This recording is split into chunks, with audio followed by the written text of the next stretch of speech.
વિરમગામમાં અંધાપા કાંડ મામલે ઋષિકેશ પટેલ દ્વારા અત્યારે પ્રેસ કોન્ફરન્સનું આયોજન કરવામાં આવી રહ્યું છે। સીધા ત્યાં જઈશું।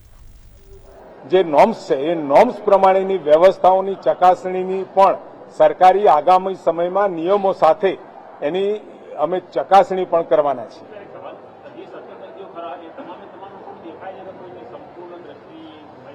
એમાં મેડિકલ જે પણ કોઈ હશે એ અહીંયા સત્તાધીશો તરફથી સારવારના અંતે આપ સૌને કહેવામાં આવશે।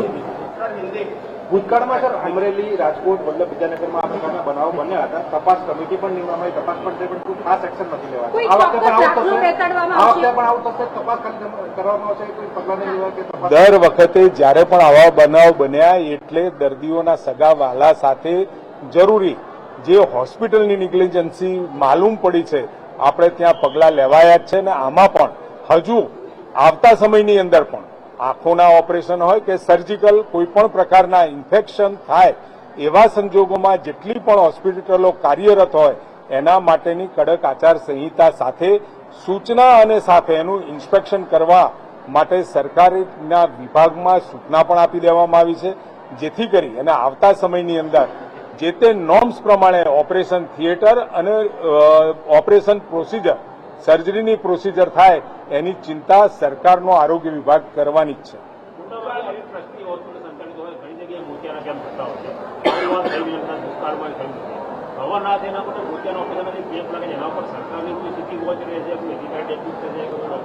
મેં કહ્યું એ પ્રમાણે કેમ્પો થયા પછી જ્યારે સર્જરીનો વિષય આવે એટલે સર્જરીના વિષય માટે સર્જરીનું અનુકૂળ વાતાવરણ એ જે તે હોસ્પિટલમાં છે કે નહીં એની સંપૂર્ણ તપાસ અને તમામ જગ્યાએ આખા ગુજરાતમાં ખાનગી, પ્રાઇવેટ અને સરકારી એ પ્રમાણેની વ્યવસ્થાઓ છે કે નહીં એની તપાસ કરી એના માટેનું ચેકલિસ્ટ પણ આપણે તૈયાર કરવાના છે।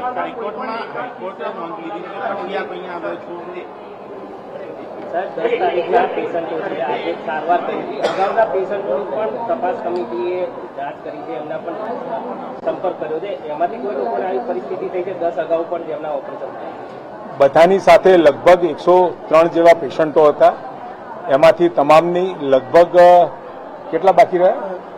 ગઈકાલે 43 આજે 18 થઈ ગયા। 43 અને 18 એ લોકોનો સંપર્ક થઈ ગયો, ત્યાં કોઈ પણ પ્રકારની એવી મુશ્કેલી માલુમ પડી નથી।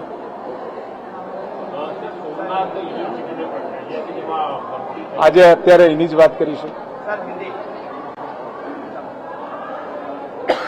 मांडल में रामानंद ट्रस्ट की हॉस्पिटल के अंदर 10 तारीख को जो ऑपरेशंस हुए उसमें से 29 ऑपरेशंस हुए थे और सबको कहीं ना कहीं इन्फेक्शन की पोजीशन मालूम पड़ी।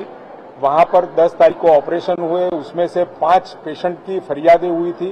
वहीं पर वही हॉस्पिटल में उसकी जांच करने के बाद वहां ट्रीटमेंट दी गई, वहां पर जरूरी जो दवाएं दी, लेकिन कोई फर्क नहीं हुआ। इसकी वजह से वो पेशेंट यहाँ पर M&J में आए, यहाँ पर जरूरी सारवार चालू की गई और बाद में पता चला तो उसमें दूसरे 12 पेशेंट भी यहाँ पर आए। 17 पेशेंट अभी तक यहाँ आ गए और उनकी ट्रीटमेंट यहाँ M&J हॉस्पिटल सारवा कैंपस में अभी चल रही है। ऋषिकेश पटेल द्वारा અત્યારે પ્રેસ કોન્ફરન્સનું આયોજન કરવામાં આવી ચૂક્યું છે, જેમાં વિરમગામમાં અંધાપા કાંડ મુદ્દે તેઓના દ્વારા નિવેદન પણ આપવામાં આવી ચૂક્યું છે, જેની અંદર તેઓ કહી રહ્યા છે કે 29 ઓપરેશન કરવામાં આવી ચૂક્યા હતા અને તેમાં કોઈ પણ ફરિયાદ નથી।